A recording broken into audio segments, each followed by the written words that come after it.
अस्सलाम वालेकुम। Programme night addition में हम आपको खुशामदीद कहते हैं। नाज़रीन, एब्सोल्युटली नॉट या फिर भारतीय साजिश। क्या पाकिस्तान में न्यूजीलैंड की क्रिकेट टीम की वापसी को लेकर कोई कन्फ्यूजन पाई जा रही है? क्योंकि कल तक हमारे वज़ीर इत्तलात फवाद चौधरी इंग्लिश टीम के पाकिस्तान ना आने और न्यूजीलैंड की टीम के वापस जाने को एब्सोल्युटली नॉट की वजह बता रहे थे, लेकिन आज की प्रेस कॉन्फ्रेंस में क्रिकेट टीम्स के इस रवैये के पीछे भारतीय कारस्तानी की कहानियां सुनाई जा रही हैं। ये इंदिया दिया जा रहा है हमें। कल उन्होंने क्या कहा था, जरा देखिए। खाली पीटीवी का तकरीबन 20-25 करोड़ रुपए का जो है वो नुकसान हो गया है इस सारे मामले में, लेकिन बहुत ही अनफॉर्चुनेट है। बट कौमों को इस तरह की कीमत, ये तो बड़ी छोटी कीमत है। आपको अगर अपना सर ऊंचा रखना है तो उसके लिए फिर उसकी कीमत होती है और कौमें अपनी कीमत अदा करती हैं। और मेरा ये ख्याल है कि पाकिस्तान की कौम भी तैयार है और किसी भी चैलेंज से निपटने के लिए। और अगर आप एब्सोल्युटली नॉट कहेंगे तो फिर उसकी कीमत है वो आपको अदा करनी पड़ती है। क्यों न्यूजीलैंड की टीम इस नतीजे पे पहुंची कि उन्हें दौरा खत्म कर देना चाहिए? एक ईमेल आईडी जनरेट की गई हमजा अफरीदी के नाम से।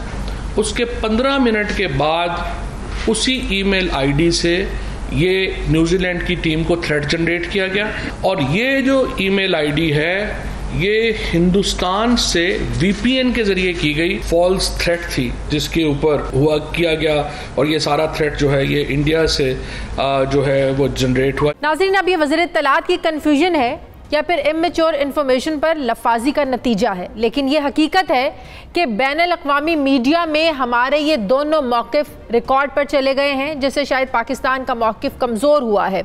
क्योंकि एब्सोल्युटली नॉट का ताल्लुक तो अमेरिका से है। जो वज़ीर आज़म इमरान खान ने एक अमेरिकी वेब चैनल के सवाल पर कहा था, जब उनसे अफ़गानिस्तान के लिए अमेरिका को हवाई अड्डे देने के बारे में पूछा गया तो उन्होंने जवाबन एब्सोल्युटली नॉट कहकर सख्त मौक़िफ़ अपनाया। अब ये एब्सोल्युटली नॉट तो सिर्फ अमेरिका या हवाई अड्डों तक ही महदूद था, लेकिन फवाद चौधरी ने इसे क्रिकेट के साथ भी कल जोड़ दिया। लेकिन आज जो ईमेल का ट्रैक किया तो ये पता चला कि वो भारत के शहर मुंबई से की गई और वीपीएन का सहारा लेकर इसे सिंगापुर से जाहिर किया गया। ईमेल पर थ्रेट करने के खिलाफ एक एफआईआर भी दर्ज कर ली गई है। अब आईसीसी में किस मौक़िफ़ के साथ जाएंगे? क्या ये खदशात दूर करने की ज़रूरत है या फिर जारहाना पॉलिसी अपनाकर हमें भी इन ममालिक में जाकर नहीं खेलना चाहिए? इसी पे बात करने के लिए नाज़रीन मुझे ज्वाइन करें साबिक चेयरमैन पीसीबी खालिद महमूद साहब। अस्सलाम वालेकुम, बहुत बहुत शुक्रिया खालिद महमूद साहब आपका। खालिद महमूद साहब, न्यूजीलैंड की टीम का आकर वापस जाना, फिर इंग्लैंड की टीम का आने से इनकार करना, वजूहात बताना कि सिक्योरिटी खदशात, पाकिस्तान बारहा इस पर ये अपना कह चुका कि सिक्योरिटी खदशात बिल्कुल नहीं थे।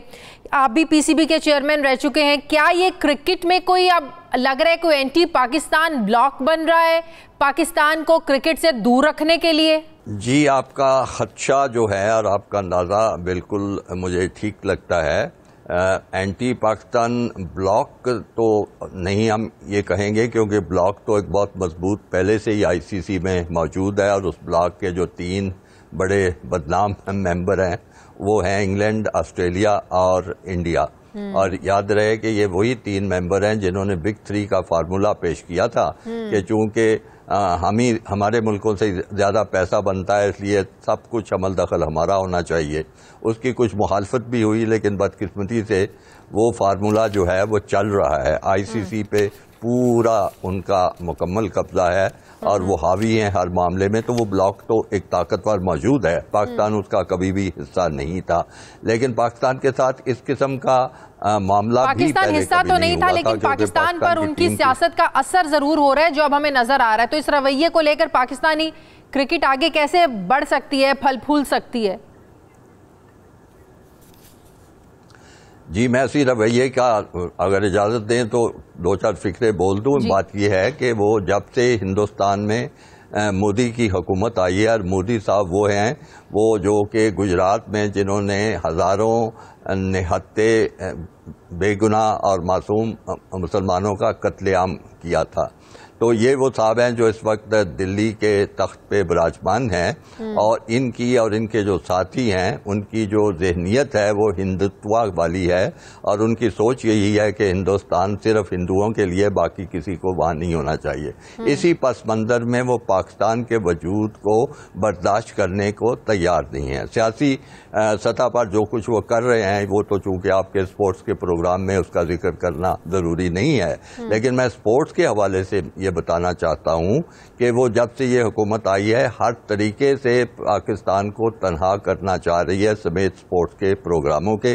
आपने देखा होगा कि पाकिस्तान और हिंदुस्तान की आपस में दो तरफा जो सीरीज होती थी वो बड़ी मकबूल सीरीज होती थी, बड़े दिलचस्प मुकाबले होते थे, जोरदार मुकाबले होते थे, वो सारे ख़त्म कर दिए हैं। उन्होंने बिल्कुल इनकार कर दिया कि पाकिस्तान के साथ हम कहीं नहीं खेलेंगे। अलबत्ता वो जो ICC के प्रोग्राम होते हैं उसमें तो एक मजबूरी होती है, इसलिए वो खुद खेलना होता है। अगर वो उनके इख्तियार में हो तो उससे भी वो बिल्कुल परहेज करें। उसके साथ साथ आप देखें कि उनका एक IPL का जो प्रोग्राम है उसमें वो जो पाकिस्तान के खिलाड़ी हैं वो एक किसी खिलाड़ी को लेने को तैयार नहीं। मजीद तीसरी बात मैं आपको ये बताऊं कि जो गैर मुल्की खिलाड़ी बड़े बड़े अच्छे खिलाड़ी हैं, अगर वो भी गलती से भी पाकिस्तान के हक में कोई बात कर दें तो उनको भी साइड लाइन कर दिया जाता है। जिसकी ताज़ा तरीन मिसाल ये है क्रिस गेल वेस्ट इंडीज़ के, उन्होंने कहा कि मैं पाकिस्तान जा रहा हूँ, देखें कौन मेरे साथ चलता है, उसको भी उन्होंने साइड लाइन कर दिया। अब इस माहौल में आपका सवाल ये है कि पाकिस्तान क्या करे और कैसे क्रिकेट को वो आगे लेके चले। तो बात यह है कि सबसे पहली बात यह है कि पाकिस्तान ने हौसला नहीं हारना, हमारे अवाम ने, हमारी कौम ने हौसला नहीं हारना।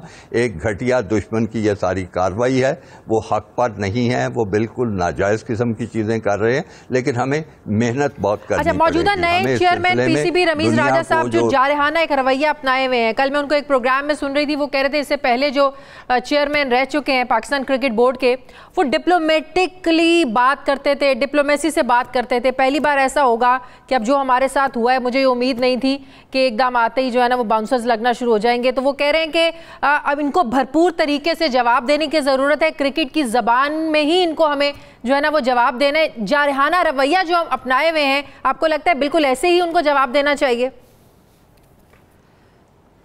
पहले तो मैं उनकी बात चूंकि आपने कोट कर दिया उस पर मैं तबसरा करना चाहूँगा। इंतहाई नामुनासिब बात उन्होंने की है, क्योंकि जब वो कह रहे हैं कि मैं तो क्रिकेटर हूँ तो मैं क्रिकेट की तरह की बात करूँगा और पहले नॉन क्रिकेटर थे, उनको कहते हुए कुछ सोचना चाहिए था कि इतनी अजीम शख्सियात पे उन्होंने लपेट लिया, अपने फिक्रे की तत में ले आए हैं।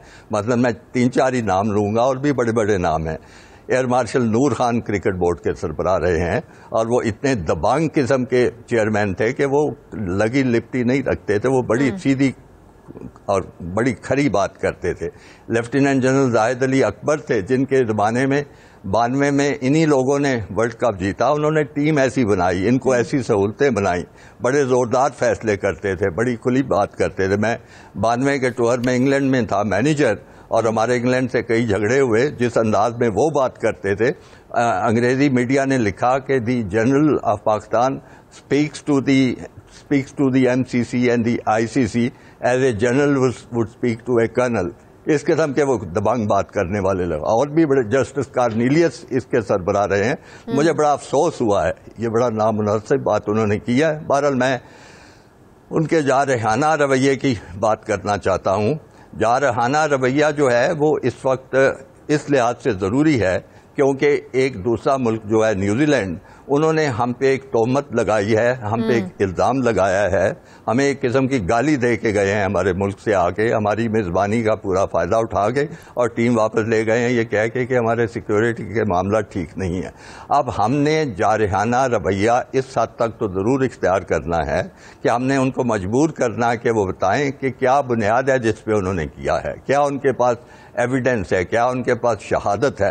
और अगर वो सफारती सतह पे नहीं बताते या क्रिकेट के बोर्ड को नहीं बताते तो हमें कानूनी तौर पे उनके खिलाफ कार्रवाई कर, इस हद तक तो दुरुस्त है। लेकिन कुछ लोग जज्बात में आके कह रहे हैं कि हमें तो खेलना ही नहीं चाहिए, ना इंग्लैंड जाकर खेलना चाहिए, ना न्यूजीलैंड जाकर खेलना चाहिए। फिर रमीज राजा साहब ये कहते हैं कि अब हम अपनी टर्म्स एंड कंडीशन पर, अगली बार भी इन्होंने आना है, ये टूर्नामेंट तो चल रहे हैं, हम फिर देखेंगे हमें अपनी कौन सी टर्म्स एंड कंडीशंस देखकर इनको अपने पास बुलाना या इनके साथ क्रिकेट खेलनी है।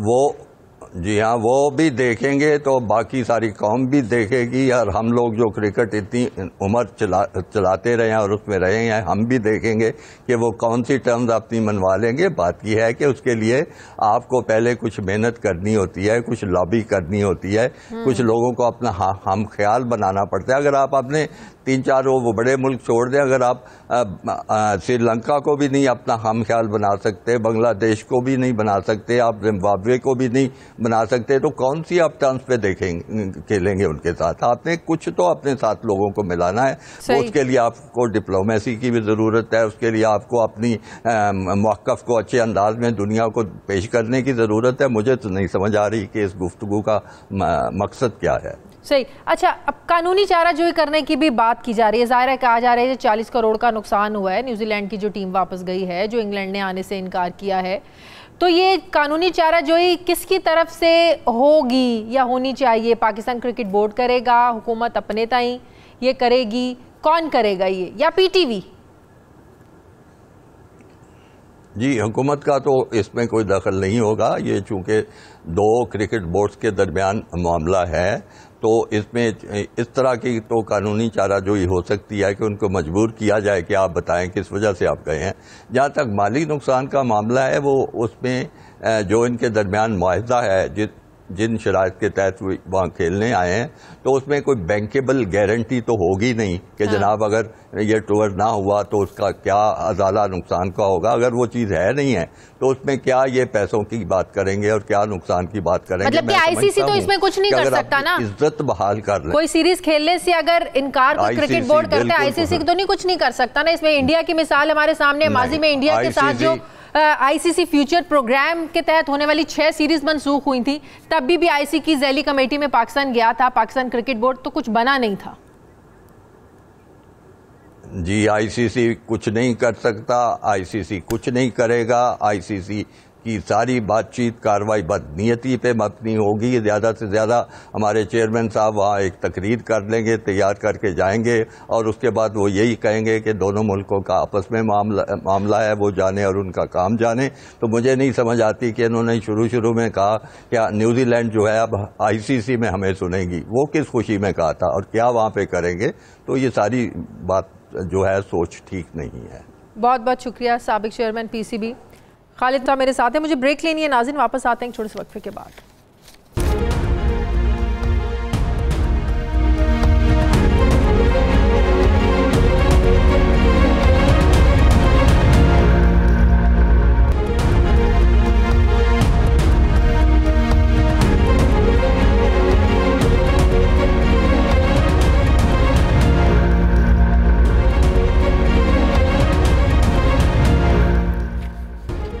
ब्रेक के बाद एक बार फिर से आपको खुशामदीद कहते हैं नाज़रीन। क्या इलेक्ट्रॉनिक वोटिंग को लेकर तमाम इख्तलाफात, तनाज़ात और खदशात हल होने जा रहे हैं? क्या हुकूमत और अपोजिशन का डेडलॉक ख़त्म हो गया है?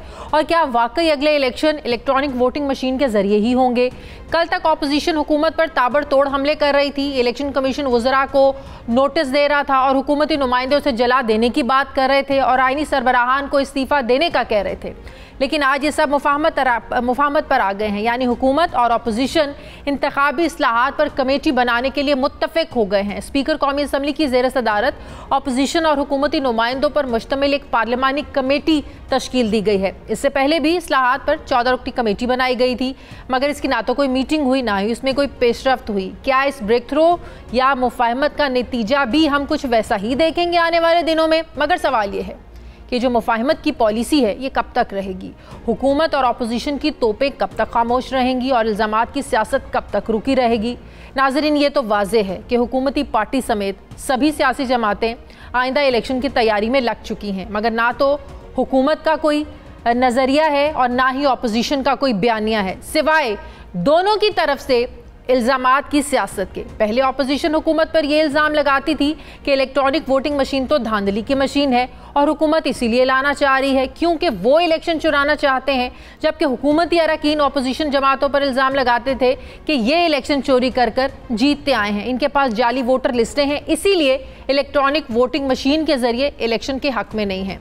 मगर अब हुकूमत और ऑपोजिशन दोनों एक पेज पर बैठने के लिए तो तैयार हो गए हैं। इसका नतीजा निकलेगा क्या? मैं बात करूंगी वफाकी वजीर बराए बहरी उमूर अली जैदी साहब मुझे ज्वाइन कर रहे हैं। अस्सलाम वालेकुम, बहुत बहुत शुक्रिया अली जैदी साहब आपका। अली जैदी साहब, बड़ी अच्छी बात है कि एक इत्तफाक राय तो पैदा हुआ है इंतखाबी इस्लाहात के सिलसिले को लेकर। पार्लियामेंट के दोनों ऐवानों के अरकान पर मुश्तमिल एक कमेटी बनाई जाएगी। इसका मैंडेट क्या होगा? क्या सिर्फ इसमें ईवीएम और ओवरसीज पाकिस्तानियों को वोट को लेकर बात होगी या इसको सारे एस्पेक्ट्स में देखा जाएगा इस कमेटी के थ्रू? तो जब बैठेंगे उसके बाद टीओआर डिसाइड करेंगे, कमेटी के क्या टीओआर होते हैं। लेकिन अच्छी बात यह है कि there is a step forward, step in the right direction. तो चीफ इलेक्शन ईवीएम के बगैर, हाँ चलें, ईवीएम को क्यों अपोज करे कोई? हमने तो ये तक कहा है, हमने तो ये भी कहा है कि इससे अच्छा कोई सोल्यूशन आपके पास है तो वो ला के रख दें सामने। ये तो एक कॉन्सेप्ट दिखाया जा रहा है कि ये कॉन्सेप्ट है, ये नहीं कहा आप लोगों ने कि इससे अच्छा सोल्यूशन। आप लोगों ने कहा है कि इलेक्शन 2023 के ईवीएम के जरिए ही होंगे, इसके अलावा कोई ऑप्शन नहीं है, इसके अलावा कोई हल नहीं है। मेरा कहने का मकसद ये तो मैं आपसे कह रहा हूं क्योंकि आज तक कोई इलेक्शन भी ऐसे नहीं हुए हैं पाकिस्तान की तारीख में जिसमें धांधली का शोर नहीं किया गया हो। तो आपको टेक्नोलॉजी इस्तेमाल करके ट्रांसपेरेंसी की तरफ जाना होता है। हमने लाके एक ईवीएम पूरा इलेक्ट्रॉनिक वोटिंग मशीन का एक प्रोडक्ट आपको रखे दिखाया है जिसकी पूरा एक जिसके स्टेप्स भी बताएंगे, पहले ये होगा, फिर ये होगा, फिर ये होगा, फिर ये होगा। इस तरह का कैलकुलेटर और हाथ के हाथ आपको रिजल्ट मिल जाएंगे और वो इसके बार कोड होगा, स्कैन करेंगे, आपको डेटा कंपाइल हो जाएगा। अगर इन किसी के पास इससे बेहतर इलेक्ट्रॉनिक वोटिंग मशीन है हम तो सामने ला के रख दें। ये तो प्रोसेस वैसे अभी शुरू होगा, टेंडर होगा, सारा कुछ होगा, टेंडर में और लोग भी पार्टिसिपेट कर सकते हैं। लेकिन ऑपोजिशन तो इलेक्ट्रॉनिक वोटिंग मशीन को वो कहते हैं ये धांधली का ही जरिया है। वो कहते हैं इलेक्ट्रॉनिक वोटिंग मशीन, इससे पहले भी इस पर बात हो चुकी। पीपल्स पार्टी ने ही इसका आइडिया जो था वो इंट्रोड्यूस करवाया था, फिर इसका पायलट प्रोजेक्ट भी हुआ जिसकी एक रिपोर्ट सामने आनी थी, वो रिपोर्ट भी आज तक सामने नहीं आ सकी है। तो ऑपोजिशन तो इस पर मानने को तैयार ही नहीं है। वो कहते हैं ये धांधली का जरिया आप लोग लाने इसीलिए चाह रहे हैं। जो सारी जिंदगी धांधली करके इलेक्ट होते रहे हों वो कभी ट्रांसपेरेंसी को मानेंगे? तो वो कहते हैं कि अगर आप इस बार इलेक्शन जीत कर आ ही गए और वो आपको पता है किसकी तरफ इशारा करते हैं, क्या कहते हैं कि कैसे आप लोग इक्तदार में आए हैं, तो वो कह रहे हैं इसीलिए आप लोग धांधली करना चाह रहे हैं। वो कौन सा ये समझते हैं कि आप लोग फेयर इलेक्शन के जरिए आए हैं? मुझे नहीं पता, मुझे तो नहीं पता। वो किसी का नाम लेके तो बताएं किसने हमारे लिए धांधली की, जरा बताएं ना नाम लेके। मुझे तो नहीं पता, मेरे लिए तो किसी ने धांधली नहीं की, ना मेरे फेवर में। मैंने हाँ किसी को अगेंस्ट भी नहीं करनी थी इस दफ़ा क्योंकि अंदर और बाहर फौज खड़ी थी तो ठप्पे नहीं लगे, वरना 2013 में तो हमारे अगेंस्ट हो रही थी और हमने देखी थी और प्रूफ भी किया 4 हल्के खुलवा के। तो अभी तो हमें नहीं पता किसने धांधली की। नहीं, वो धांधली साबित नहीं हुई थी, आवाम के वोट को धांधली कहते हैं तो साबित हुई थी। कवायद और ज़वाबित की खिलाफ वर्जियां वो बिल्कुल गलत बात शाजिया। नहीं, बिल्कुल गलत बात फ्रॉम द देखें आप फिर लेट मी प्लीज फिर नहीं आप जाके वो पे ट्राइब्यूनल की रिपोर्ट पढ़ें। वो इरेगुलरिटी की इतनी लंबी फहरिस्त है, वो सारी फहरिस्त इससे एड्रेस हो जाएगी ईवीएम से। हम आपको इनको क्या कह रहे हैं कि ये अगर आपको ईवीएम हमारी वाली जो हमने इंट्रोड्यूस कराई है पसंद नहीं है, आप अपना कोई सोल्यूशन सामने ला के रख दें, उस पर डिबेट कर लें। हो सकता है आप हमसे अच्छा सोल्यूशन ला के दे दें। हम तो ट्रांसपेरेंसी की बात कर रहे हैं, क्रेडिबिलिटी की बात कर रहे हैं इलेक्शन प्रोसेस की, तो वो भी नहीं रखना, ये भी नहीं करना, वही करना है। जब जिसकी लाठी उसकी भैंस, वो नहीं चलेगा पाकिस्तान में, दुनिया कहीं और चलेगी। ये भी अभी तक ये वो मैं अब ये समझता हूं, बड़ी कैटेगोरिकली मैं आपसे कह रहा हूं, जो भी टेक्नोलॉजी को अपोज करेगा ट्रांसपेरेंसी के लिए, इसका मतलब है कि वो धांधली को या चीटिंग को या बेईमानी को प्रेफर करता है। अच्छा, तो ईवीएम को आप कह रहे हैं हम इम्पोज नहीं करेंगे, अगर इनके पास कोई बेहतरीन ऑप्शन है वो लाकर दिखाएं, लेकिन ये बात अपने वुज़रा को भी समझाएं और प्राइम मिनिस्टर साहब को भी समझाएं जो ये बात करते हैं। What does EVM stand for? Electronic voting machine, what does EVM stand for? Electronic voting machine. ये अपनी लाके दिखा देना, फिर इनके पास कोई अच्छी होगी ना, हमारी अच्छी नहीं लग रही कैलकुलेटर, हमारा कैलकुलेटर। अच्छा चले, वो एक कंफ्यूजन पैदा हो गई है ना, जिसमें 2 जमा 2 4 तो हो। आप इलेक्ट्रॉनिक वोटिंग मशीन में किसी और ऑप्शन की बात कर रहे हैं या इससे हटकर किसी ऑप्शन की बात कर रहे हैं? मैं इलेक्ट्रॉनिक वोटिंग मशीन से आएगा ट्रांसपेरेंसी, क्रेडिबिलिटी इलेक्शन के प्रोसेस में।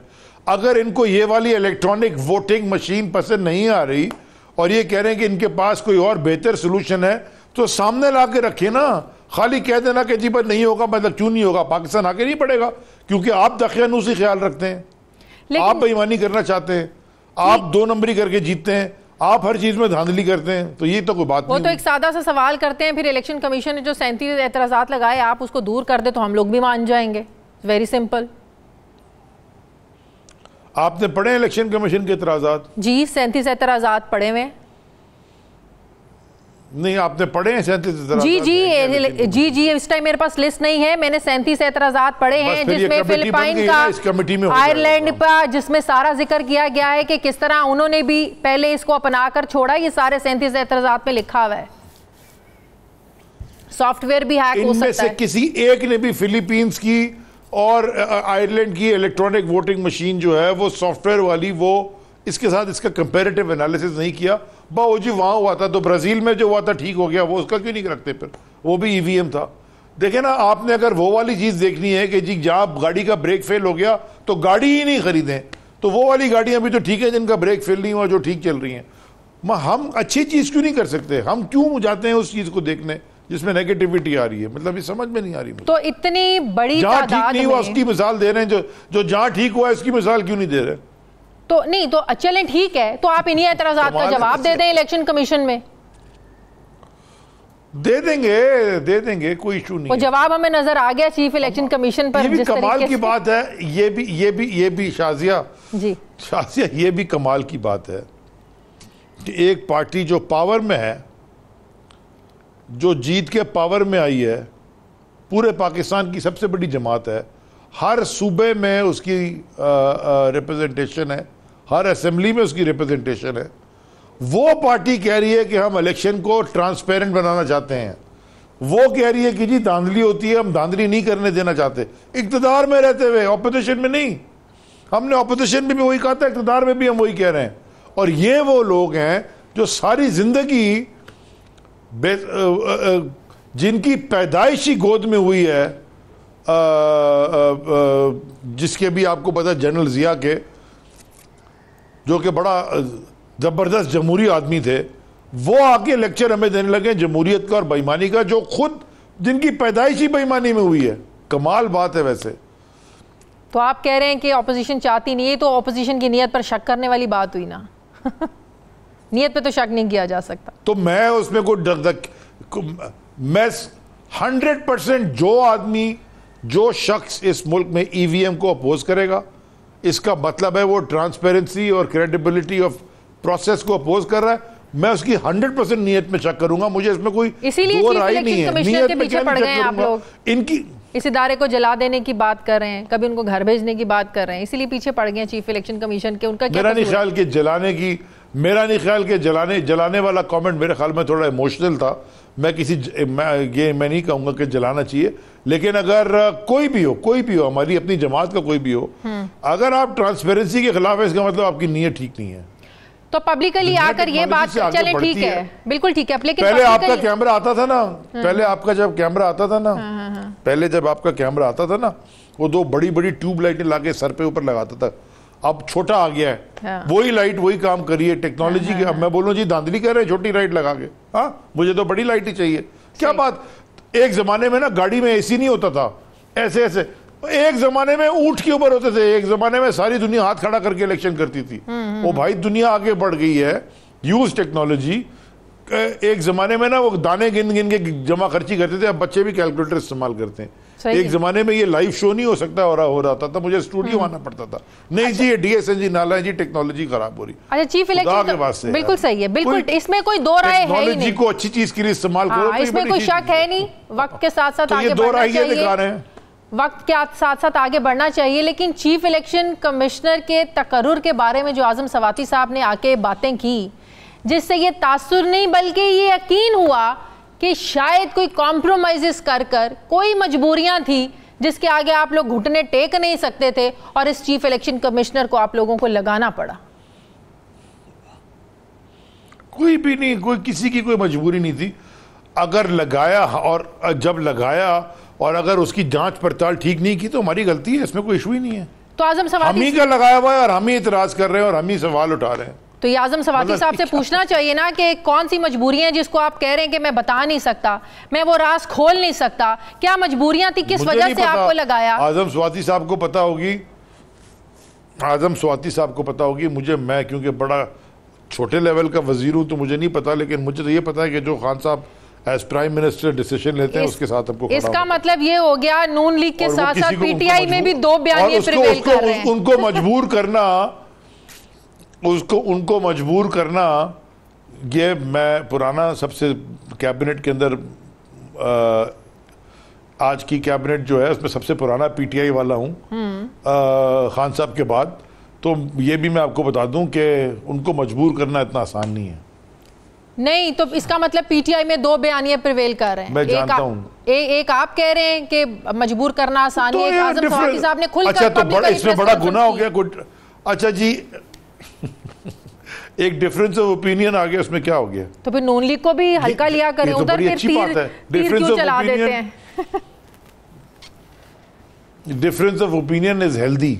तो फिर नून लीग में भी जो चचा और भतीजी का ओपिनियन डिफरेंट उसमें होता है तो उसको भी हल्का लिया करें, उस पर आकर प्रेस कॉन्फ्रेंसेस ना फिर कर दिया करें, उसको भी जरा हल्का लिया करें। फिर मुझे क्या फर्क पड़ा, चाचा भतीजी आपस में दोस्ती करें, लड़े, मेरा क्या काम है उससे? मैंने कब कमेंट किया है? ये हमें क्या किया है? ये बाकी मुशीरों से चलते फिरते हो तो सारों को पता है कि देखें डिफरेंस ऑफ ओपिनियन एक है, जायदाद के ऊपर और पावर के ऊपर झगड़े दूसरी बात होती है। ये बड़ी फर्क चीजें, आपका एप्पल्स और मैंगो ठीक है, ऑरेंजेस को कंपेयर। बहुत बहुत शुक्रिया वफाकी वजीर बहरी उमूर अली जैदी साहब मेरे साथ थे। मुझे ब्रेक लेनी है नाज़रीन, वापस आते हैं एक छोटे से वक्फे के बाद।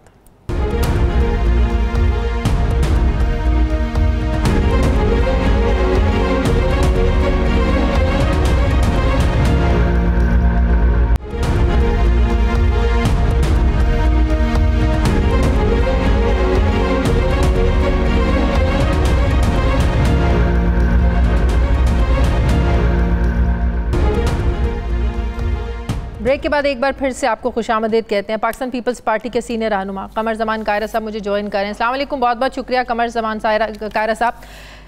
कायरा साहब, ये चमत्कार कैसे हो गया कि कल तक ताबड़तोड़ हमले कर रही थी ऑपोजिशन ईवीएम पर को लेकर, आज बैठने के लिए तैयार भी हो गए हैं? बड़ी ज़बरदस्त बात है, बड़ी अच्छी बात है।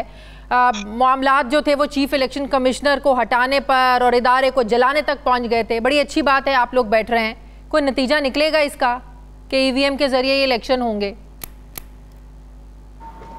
पहली बात तो ये है कि ज़्यादा बेहतर होता कि आप हमारे पार्लिमान के किसी मेंबर को, और ख़ास तौर पर मेंबरान में से किसी को लेते जो उस कमेटी का मेंबर है। मैं तो क्योंकि पार्लियामेंट का मेंबर हूँ नहीं, लिहाजा मुझे वहाँ की डेवलपमेंट का पता नहीं है, सो इस पर मैं कोई हतमी कमेंट नहीं दे सकूँगा। दूसरी गुजारिश ये है कि फेयर एंड फ्री इलेक्शन हो, मुल्क के अंदर लोगों को सहूलत देने का निज़ाम हो, आइन की हुक्मरानी की बात हो, रूल ऑफ लॉ हो। पीपल्स पार्टी हर उस मामले में तावन करने को तैयार थी, है और रहेगी। लेकिन अगर कोई तावन ले तो, अगर कोई बात सुने तो, आज भी मैं समझता हूँ कि स्पीकर साहब की अपनी कोई हैसियत नहीं है अनफॉर्चुनेटली। उनको ज़रा सारा वहाँ से हुक्म मिलेगा, वो अपनी कही हुई बात से एकदम फिर जाएंगे। मेरी जमात के लोग कमेटी में जा रहे हैं, क्यों जा रहे हैं मुझे नहीं पता, इन देयर बेस्ट जो विजडम है वो जाएंगे। लेकिन सवाल ये है कि हुकूमत ने जिस तरह पहले अपोजिशन पे, पार्लिमान पे, उसके बाद मीडिया पे, उसके बाद अब इलेक्शन कमीशन पे ये हमलावर हुए, इनका मिजाज है, ये इनका स्टाइल है। फस्तायत इसी का नाम है, फाशिज्म। इदारों का उनके सहारे जीना भी है और उसको डिमोलिश भी करना है। ये हुकूमत का एक खास वतीरा है। असम्बली के अंदर या वजीर आजम साहब की गुफ्तगू या जो कानून साजी करनी है, अपना मफाद देखना, वहां बात बिल्कुल मुख्तलिफ होगी। और टेलीविजन चैनल्स पे आके बैठ के मीडिया के सामने कहेगा हाँ ये काम होना चाहिए, हाँ ये काम हो सकता है, हाँ हमसे गलती हुई, हम इकट्ठे हो जाएंगे, ये सब बातें अच्छी अच्छी यहाँ करेंगे, वहां अमलन कुछ नहीं होगा। मैं आपको गारंटी से कह रहा हूँ, हुकूमत कोई बात नहीं माने। मतलब क्या आप कह रहे हैं कि जो हुकूमत कहती है आए ऑपोजिशन बैठे, अगर ईवीएम से बेहतर आपके पास कोई ऑप्शन है, आपके पास अच्छी कोई ज़बरदस्त वाली इलेक्ट्रॉनिक वोटिंग मशीन है, आप ले आए, मतलब कि ये मीडिया की हद तक है, आप इसका मतलब ऑपोजिशन हुकूमत की नीयत पर शक कर रही है? मैं पहले भी मैंने कहा कि आप किसी उस मेंबर को लेते तो ज्यादा बेहतर होता जो पार्लियामान का मेंबर है। मैं क्योंकि मेंबर नहीं हूं, मैं अपनी असेसमेंट आपको दे रहा हूं। मेरी असेसमेंट यह है कि हुकूमत सिर्फ और सिर्फ बहस करेगी। आप जरा गौर कीजिए, ईवीएम क्या है? ईवीएम दुनिया की इस वक्त डेवलप्ड डेमोक्रेसीज में कितने मुल्कों के अंदर, आज जो लिबरल डेमोक्रेसीज दुनिया में मॉडल है, मॉडल ब्राजील मॉडल नहीं है, इंडिया मॉडल नहीं है, दुनिया की जो लिबरल डेमोक्रेसीज का मॉडल है उसमें एक अमेरिका है सिर्फ, और वहां पे भी चंद रियासतों के अंदर है, चंद रियासतों के अंदर नहीं है। और वहां पे होने वाले इंतखाब के अंदर भी आपको पता है पिछले इंतखाबात में ट्रंप ने क्या कहा, उससे पहले इंतखाबात में बाकी उम्मीदवारों ने क्या कहा। सवाल सिंपल ये है, लेकिन इसका ये मतलब नहीं है कि इस पर काम हो नहीं सकता। बात है एतराजात की, जो इलेक्शन कमीशन की जो एतराजात है अगर हुकूमत दूर करे फिर तो कोई दो राय होनी नहीं चाहिए। देखिए पहली बात तो यह है कि एक मामले को, मुझे जरा अपनी बात थोड़ी सी कर लेने दीजिए, कि इसमें कोई दूसरी राय नहीं है कि जिस तरह भी इलेक्शन का अमल शफाफ हो सके वो होना चाहिए। सबसे ज्यादा इस मुल्क की तारीख में इलेक्शन छीने गए तो पीपल्स पार्टी से, सबसे ज्यादा ये इलेक्शन मशीनरी इस्तेमाल हुई तो हमारे खिलाफ। लिहाजा पीपल्स पार्टी तो चाहेगी कि ये बिल्कुल ट्रांसपेरेंट निजाम आए, कौन नहीं चाहेगा। सवाल ये है कि कर क्या रहे। ईवीएम हमारे दौर में 2010 में जब इलेक्ट्रॉनिक इस पे इलेक्टोरल रिफॉर्म्स हुई या इलेक्शन कमीशन को रिफॉर्म किया गया, उनको ऑटोनॉमी दी गई, उनको फाइनेंशियल ऑटोनॉमी दी गई, उनके तकर्री के तरीक़ाकार तय किए गए, उनको वोटर लिस्टें जो हैं वो शनाख्ती कार्ड के साथ लिंक हुई, तस्वीर वाली वोटर लिस्टें बनाई गई, करोड़ों की तादाद में वोट जो थे डबल ट्रिपल जो दर्ज थे वो ख़त्म किए गए। तो वो हमारे दौर में हुआ। उस दौर में भी ईवीएम के तजर्बा हुआ।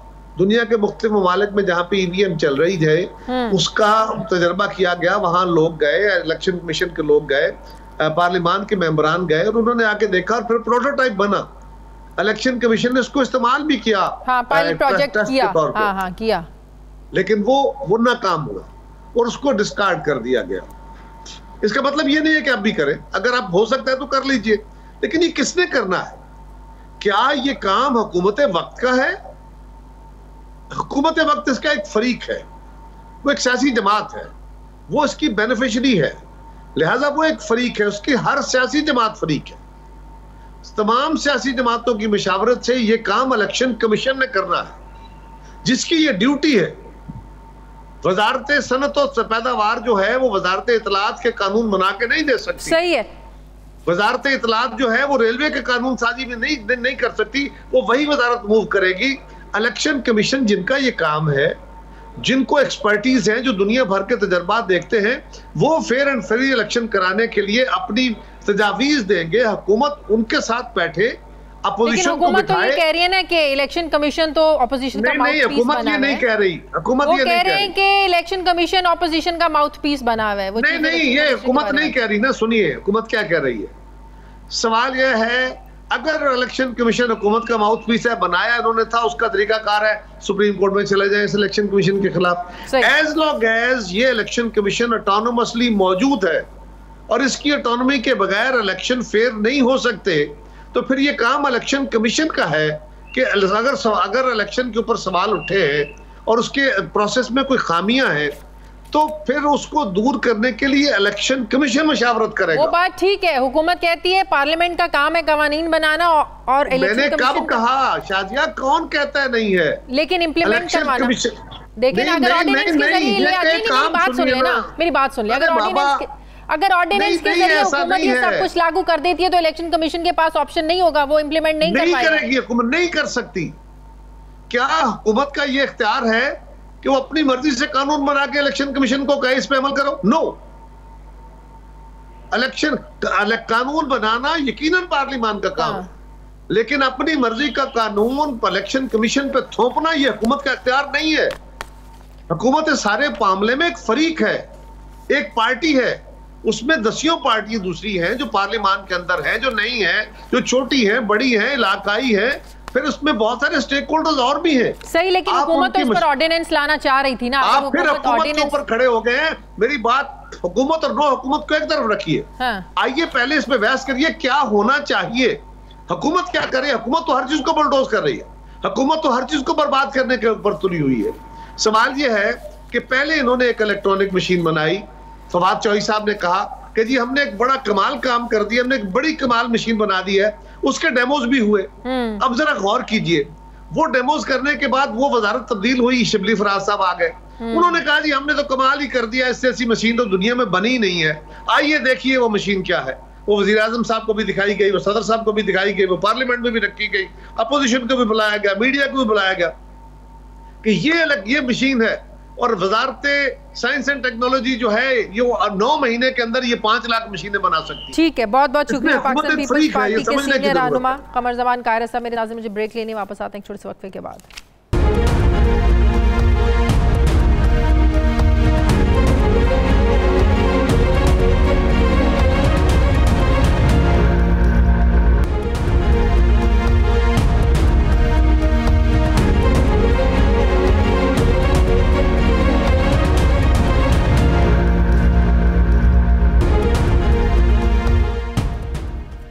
ब्रेक के बाद एक बार फिर से आपको खुशामदीद कहते हैं नाजरीन।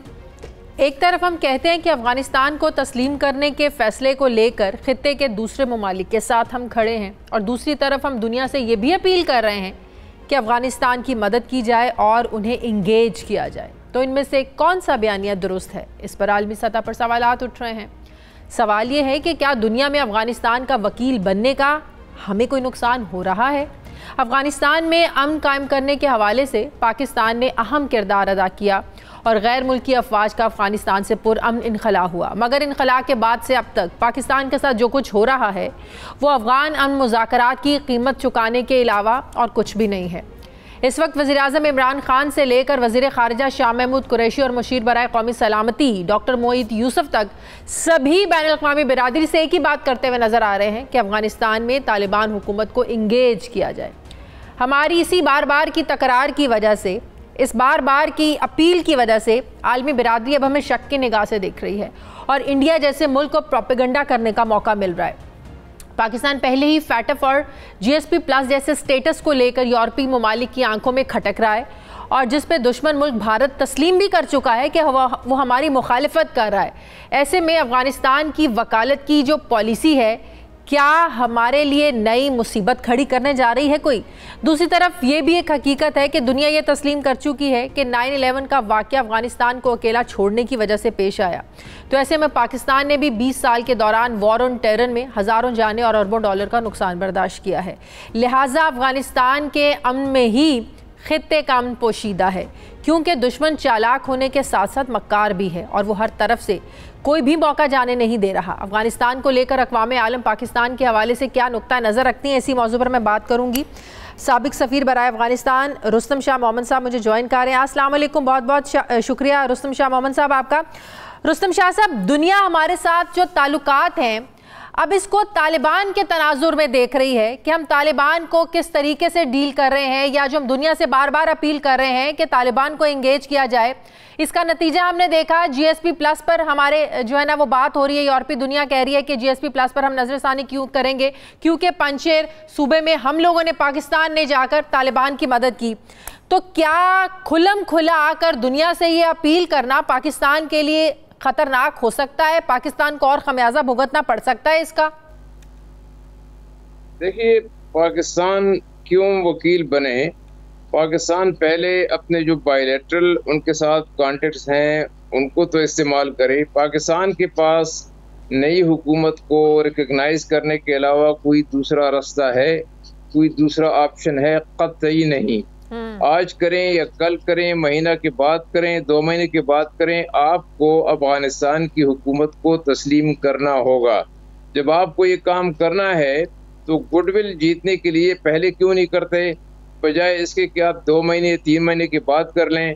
आपके ताल्लुकात खुसूसी नौइयत के हैं, किसी और मुल्क का बॉर्डर 2600 किलोमीटर पर मुहित नहीं है, किसी और मुल्क में इतने लाखों तादाद में मुहाजिरीन नहीं हैं, किसी और मुल्क के इतने कदीम रिश्ते नहीं हैं, किसी और मुल्क के तालिबान के साथ ऐसे रवाबित नहीं हैं।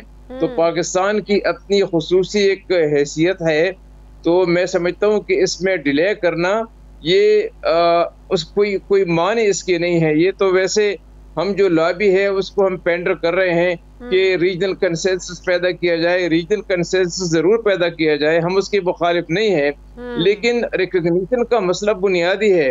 रीजनल कंसेंसस तो उस वक्त आपके काम आएगा जब आप तेल और गैस की बात करेंगे, अफगानिस्तान की रिकन्स्ट्रक्शन की बात करेंगे, अफगानिस्तान में दाइश के खात्मे की बात करेंगे, अफगानिस्तान में जो इकोनॉमिक क्राइसिस है उसको ओवरकम करने के लिए आप बाकी मुल्कों से आप कोऑर्डिनेशन करेंगे। लेकिन रिकग्निशन के मसले पे तो मैं समझता हूँ कि कोई दो राय हो ही नहीं सकती। आज तक पाकिस्तान में किसी ने ये राय नहीं दी कि रिकग्निशन को रोक दिया जाए 6 महीने के लिए, साल के लिए। अगर ऐसा हुआ तो आपका जो थोड़ा बहुत गुडविल है वो भी इरोड हो जाएगा। लेकिन दुनिया फिर हमारे साथ क्या बर्ताव करेगी अगर हम बिल्कुल दुनिया से अलग थलग होकर, दुनिया को नाराज कर अमेरिका और बरतानिया को नाराज कर एक अलग मौकिफ अपना देते हैं, तो फिर हमारे साथ क्या बर्ताव करेगी दुनिया? कोई मुल्क नाराज नहीं होगा इस पे कि आप रिकग्नाइज करें। सब मुल्क रिकग्निशन की तैयारी कर रहे हैं, सब मुल्क इमदाद देने की तैयारी कर रहे हैं। अफगानिस्तान में जो हुकूमत आमन डिलीवर करेगी लोग उसको सपोर्ट करेंगे। 40 साल की जंग से लोग तंग आ चुके हैं, और जब लोगों की सपोर्ट हासिल होगी तो जो बुनियादी खुलिया है वो तो हल हो जाएगा कि एक हुकूमत बनी है जो लोग उनको सपोर्ट कर रहे हैं और अमन डिलीवर कर रही है। यूरोप भी उनको तस्लीम करेंगे, यूरोप वाले, अमेरिका वाले भी, और ये एशिया वाले भी, और सब उनको तस्लीम करेंगे। आप देखें कि चीन के कितने फेवरेबल बयान आते रहे हैं, लेकिन चीन अभी तक रिकग्निशन से इसलिए रुका हुआ है कि पाकिस्तान जो है उसने अभी तक कोई फैसला नहीं किया, वरना चीन तो रिकग्निशन देने के लिए तैयार है। आज पाकिस्तान फैसला करे, कल चीन भी फैसला कर लेगा। तो लिहाजा मैं समझता हूँ कि अपने जो खुसूसी नौइयत के ताल्लुकात हैं, लेकिन खित्ते के दूसरे ममालिक, रुस्तम शाह साहब, पाकिस्तान अगर ये समझता है कि तालिबान को तनहा छोड़ना या अफगानिस्तान को एक बार फिर से तनहा छोड़ना एक संगीन गलती होगी, सिक्योरिटी का खित्ते में बहरान पैदा हो जाएगा, खित्ते में और बड़े मसाइल पैदा हो जाएंगे। माजी में देखा भी, इसका खमियाजा भुगतना पड़ा। अलकायदा वजूद में आई, दाइश वजूद में आई, दहशतगर्द तंजीमें वजूद में आई। तो खित्ते के जो और ममालिक हैं वो इस तरीके से जोर क्यों नहीं दे रहे दुनिया पर रिकग्निशन के हवाले से या तालिबान को एंगेज करने के हवाले से, जो पाकिस्तान बार बार दुनिया से अपील कर रहा है? खित्ते के और ममालिक क्यों नहीं कर रहे? वो इसलिए नहीं कर रहे कि वो अफगानिस्तान के हालात से इतनी उनकी वाकफियत नहीं है जितनी पाकिस्तान की है। पाकिस्तान वाले वहाँ काम करते हैं, हजारों मजदूर, लाखों लोग यहाँ पर हैं, बॉर्डर हमारा साथ मिला हुआ है। तालिबान के जो लीडर हैं उनकी फैमिलीज यहाँ पर हैं, किसी और मुल्क में नहीं है। तालिबान के साथ जो मुलाकातें होती रहती हैं वो हम करते हैं, कोई और नहीं करता। तो जितना हम उनके साथ कांटेक्ट में हैं, जितने हमारी उनके पास वो है, हमारे रवाबित हैं, किसी और मुल्क के नहीं है। इसलिए वो मुल्क अपना टाइम ले लें। लेकिन मैं आपको यकीन दिलाता हूँ कि उन मुल्कों के पास भी रिकग्निशन के अलावा कोई और रास्ता नहीं रहेगा। अगर दुनिया $1 बिलियन रेस करती है इस वक्त, $1 बिलियन का तो फैसला हो गया और मुख्तलिफ ममालिक ने उस पर अपना हिस्सा डाल दिया है, तो $1 बिलियन अगर वो रेस कर रही है सारी इंटरनेशनल कम्युनिटी, तो क्या आपका ख्याल है कि वो रिकग्निशन नहीं करेंगे, रिकॉग्नाइज नहीं करेंगे हुकूमत को? वो पैसा वैसे जाने देंगे? वो तो हो ही नहीं सकता। जब आप इतने करोड़ों डॉलर आप दे रहे हैं और आप फिर कहते हैं कि ये तो हो ही नहीं सकता, ये तो वक्त की बात है। तो दुनिया क्यों देर कर रही है? जब आप कह रहे हैं कि दुनिया ने रिकग्नाइज करना है, इमदाद भी देनी है, तो वेट किस चीज का? उन्हें जाहिर एक चैलेंज तो है ना, माली मुश्किलात तो हैं, अभी तालिबान को बहुत बड़ा चैलेंज है उनके लिए भी। ये बहुत अच्छा सवाल है। इसका जवाब ये है कि दुनिया इसलिए इंतजार कर रही है कि इस वक्त जो अफगानिस्तान की काबीना है उसमें जो लोग शामिल हैं वो तो सैंक्शंस की लिस्ट पर हैं। वो एक उनमें से है अनस हक्कानी, उस पर तो $500 मिलियन का अमेरिका ने इनाम रखा हुआ है। तो ये कोई यूनाइटेड नेशन की ब्लैक लिस्ट में है और कोई अमेरिका की ब्लैक लिस्ट में है। तो ये तो फिर तालिबान को नजरसानी करना पड़ेगी ना अपनी कैबिनेट में। तालिबान तो इस वक्त नज़रसानी नहीं करेंगे, क्योंकि जो लोग अब देखिए, जो उनका वजीर आज़म है क्या मुल्ला हसन साहब, तो वो भी सैंक्शन लिस्ट में है। तो तालिबान तो कभी नहीं करेंगे, तालिबान तो अपने मौके पे डटे रहेंगे। लेकिन सैंक्शन को आप, और सैंक्शन पे क्यों है ये भी मैं आपको बताऊं। 2020 29 फरवरी को जो एग्रीमेंट हुआ था अमेरिका और तालिबान के दरमियान, उसमें एक शिट ये थी कि अमेरिका ब्लैक लिस्ट से तालिबान के रहनुमाओं के नाम निकाल लेगा, डी लिस्ट करेगा। अमेरिका ने उसकी पाबंदी नहीं की, तो अमेरिका मुजरिम है इस केस में। इसका मतलब है कि अमेरिका अपने मुआहदे से पीछे हटा है, तालिबान अपने मौके पर खड़े हुए। लेकिन आखिरी सवाल, कल को अगर तालिबान अपने वादों के मुताबिक डिलीवर नहीं कर पाए तो पाकिस्तान फिर कहां पर खड़ा होगा? दुनिया तो पीछे हट जाएगी, हम क्या करेंगे? ये तो एक बैक सा वो है कि कौन से वादे। तालिबान कहते हैं कि हमने सबको माफ़ी दी है, उस पर हम खड़े हैं। तालिबान कहते हैं कि औरतों को आज़ादी हासिल होगी काम करने की और मुलाजिमत की और तालीम की, उस पर भी वो कायम हैं। तालिबान कहते हैं कि हम सारे हमसाये ममालिक के साथ ताल्लुकात कायम रखेंगे और किसी को भी अफगानिस्तान की सरजमीन किसी और मुल्क के खिलाफ इस्तेमाल नहीं होने देंगे, इस पर भी वो कायम हैं। तो उसके बाद तो मेरे ख्याल में बाकी तो बायलैटरल बातें हैं। औरतों को लेकर अभी वहाँ पर बहुत से कंसर्न्स हैं, स्पेशली दुनिया के बहुत ज़्यादा कंसर्न्स हैं। आप देखिए जो काबीना बनाई है इसमें किसी एक खातून को शामिल नहीं किया गया। फिर आए रोज़ हम एहतजाज भी देखते हैं, वहाँ कहा भी जा रहा है कि वो काम औरतें कर सकती हैं जो मर्द नहीं कर सकते हैं। ये काबुल मेयर की तरफ से ये ऐलानात हुए। तो बहुत सी चीज़ें ख़वातीन के हवाले से अभी हैं जो तालिबान उसको फुलफिल कर नहीं रहे हैं। देखिए दुनिया में 50 या 52 इस्लामी मुल्क हैं दुनिया में, उनमें आप बताएं कि सारे के सारे मुल्कों में औरतों को काबीना में नुमाइंदगी मिली है। किसी 10 मुल्कों का नाम लें जहां मिली है, और 40 मुल्कों के नाम मैं आपको बता दूंगा कि वहां नहीं मिली। तो ये समझना कि उनको चूंकि एक वजीर को काबीना में नहीं लिया गया है, इस पे इतना शोर मचाना। जब अफगानिस्तान में बमबारियां हो रही थी, जब जनाजों पे बमबारी हो रही थी, जब शादियों पर बमबारी हो रही थी, जब मदर ऑफ ऑल बॉम्ब्स गिराए जा रहे थे, उस वक्त तो मीडिया ने मसला नहीं उठाया। सही। अब कहते हैं कि अब तो मैं समझता हूँ कि उनको जरा वक्त देना चाहिए। अभी तो 2 महीने भी नहीं हुए, उनको जरा वक्त दें, फिर देखिए उसके बाद जो हालात होंगे उसके मुताबिक फैसले हम करेंगे। बहुत बहुत साबिक सफीर बराए अफगानिस्तान रुस्तम शाह मोहम्मद साहब मेरे साथ थे, बहुत शुक्रिया आपका। नाज़रीन प्रोग्राम का वक्त खत्म हो गया, फीडबैक जरूर दीजिएगा, अपना ख्याल रखिएगा, मुझे इजाजत दीजिए, अल्लाह हाफिज।